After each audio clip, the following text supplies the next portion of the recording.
तो गाइस जैसा कि आप सभी को पता है लास्ट मंथ एक सर्कुलर आया था जिसमें बताया गया था कि वीकली एक्सपायरीज बंद हो जाएंगी। किसी भी एक इंडेक्स की वीकली एक्सपायरी रहेगी, बाकी सारे इंडेक्स की जो एक्सपायरी है वो मंथली एक्सपायरी पे शिफ्ट कर जाएगी। तो बहुत से लोगों का सवाल था कि क्या ऑप्शन ट्रेडिंग में कभी भी कोई फ्यूचर बचा है, क्या हम ऑप्शन ट्रेडिंग फिर भी कर सकते हैं या फिर अब पूरा ही खेल खत्म हो गया, अब ऑप्शन ट्रेडिंग नहीं कर सकता है कोई भी। तो आज की वीडियो इसी टॉपिक पे होने वाली है। इस टॉपिक पे हम लोग डिटेल में चर्चा करेंगे कि क्या ऑप्शन ट्रेडिंग कर सकते हैं अभी भी या फिर अब नहीं कर सकते, या करेंगे तो किस तरह से करेंगे। उन सारी बातों पे आज रोशनी डालने की कोशिश करेंगे। तो गाइस अब सारी चीज़ें वीकली एक्सपायरी पे शिफ्ट होने वाली हैं, तो अब बैंक निफ्टी या फिन निफ्टी जैसे इंडेक्स जो थे उसमें ट्रेड करना ऑलमोस्ट मुश्किल हो जाएगा, क्योंकि बहुत ज़्यादा उसमें आपको प्रीमियम हाई मिलेगा और काफ़ी सारी चीज़ें जिस तरह से अभी लोग वीकली पर ट्रेड करते थे, हर एक्सपायरी पे पास में आ जाते थे, तो वो चीज़ नहीं हो पाएगा। लोग जो है डायरेक्टली अब उन सब इंडेक्स को छोड़कर निफ्टी 50 और सेंसेक्स में भागेंगे। अब इसको देखते हुए सेंसेक्स और निफ्टी 50 का वॉल्यूम ज़रूर हाई जाएगा, क्योंकि जो उधर लोग ट्रेड करते थे वो सारे लोग यहाँ पर आने की कोशिश करेंगे और निफ्टी 50 का वॉल्यूम आपको अच्छा देखने को मिलेगा और वॉलेटिलिटी भी यहाँ पे आपको अब ज़्यादा देखने को मिलेगी। लेकिन जैसा कि लास्ट मंथ का सर्कुलर आया था उसमें क्लियरली बताया था कि ये चीज़ें जो है वो जनवरी के बाद से इम्प्लीमेंट होना शुरू होंगी।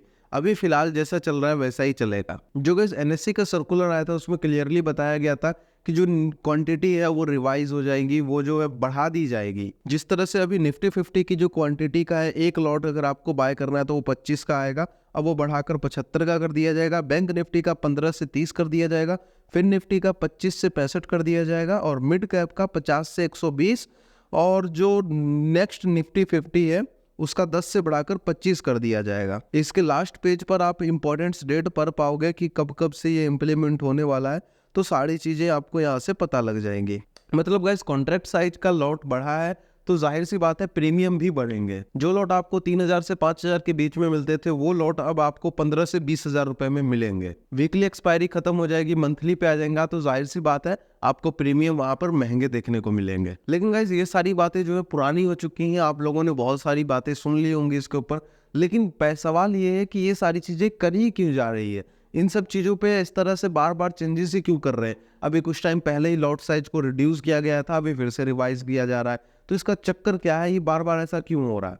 तो गाइस ये सारी चीज़ों का जो कंक्लूजन निकलता है वो सिर्फ और सिर्फ एक रिपोर्ट, ये रिपोर्ट जो है सेबी ने इशू की है, जिसमें क्लियरली मेंशन है कि 91% से ज़्यादा ट्रेडर जो है वो लॉस कर रहे हैं फ्यूचर एंड ऑप्शंस में। इस रिपोर्ट की आप डेट देखोगे तो ये 23 सितंबर को आई थी।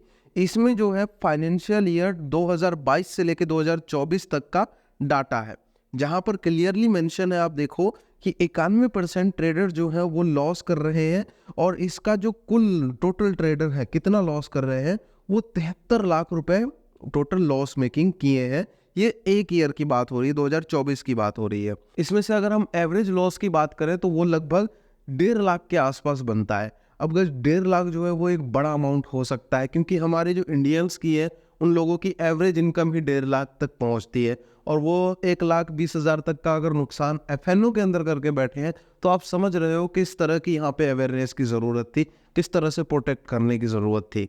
एंड ये साल दर साल बढ़ता जा रहा है डाटा। पिछली साल जो 2023 में लेकर आए थे वो इसमें 89% ट्रेडर लॉस में थे, और इस बार जो है 91% से ज़्यादा ट्रेडर लॉस में है। सिर्फ 7% लोगों ने पिछले 3 सालों में प्रॉफिट बनाया है। अब ये 7% सुनने में तो अच्छा लग रहा होगा, आपको भी दिमाग में आ रहा होगा कि यार वो तो बेवकूफ़ है, 90% लोग, उन लोगों को ट्रेड नहीं करना आता। ये 7% लोग जो ट्रेड कर रहे हैं ये लोग बहुत अच्छा ट्रेड कर रहे होंगे, उन लोगों को ट्रेडिंग नहीं आती है। तो यहाँ पर भी आप गलत हो। 7% लोग वो है जो प्रॉफिटेबल है। अब इसमें से पैसा कितने परसेंट लोग लेकर जा रहे हैं घर, वो सुनोगे आप तो चौंक जाओगे। सिर्फ और सिर्फ 1% लोग जो है वो पैसा घर लेकर जा रहे हैं, क्योंकि अगर आपने कोई एक ट्रेड लिया तो आपको पता होगा उसमें आपको कई सारे चार्जेस पे करने पड़ते हैं, ब्रोकरेज है, टैक्स है और काफ़ी सारी चीज़ें उसमें आपको लग के तब आपके पास एक ग्रॉस प्रॉफिट बचता है। तो वो प्रॉफिट जो आप घर लेकर जाते हो, वो प्रॉफिट भी अगर आप सुनोगे कि 1% लोग कितना कमा रहे हैं, तो गाइस वो भी आपका दिमाग हिला डालेगा। यहाँ पर सिर्फ 1% लोग पैसा बना पा रहे हैं, वो भी ऐसा नहीं कि बहुत बड़ा अमाउंट, 1 लाख रुपए ही प्रॉफिट बना पा रहे हैं सारे टैक्सेस हटा के। आप ट्रेड लेते हो, आपको पता होगा ब्रोकरेज लगती है, टैक्स लगता है, काफ़ी सारी चीज़ें हैं, तो वो सारी चीज़ें निकाल करना सिर्फ 1 लाख एवरेज ट्रेडर कमा रहा है, जो 1% है। अब वो 1% मतलब आप समझ रहे हो, 100 में से एक बंदा ही पैसे कमा रहा है, वो भी एवरेज 1 लाख रुपए। तो अब सवाल ये है कि पैसे आखिर जा कहाँ रहे हैं?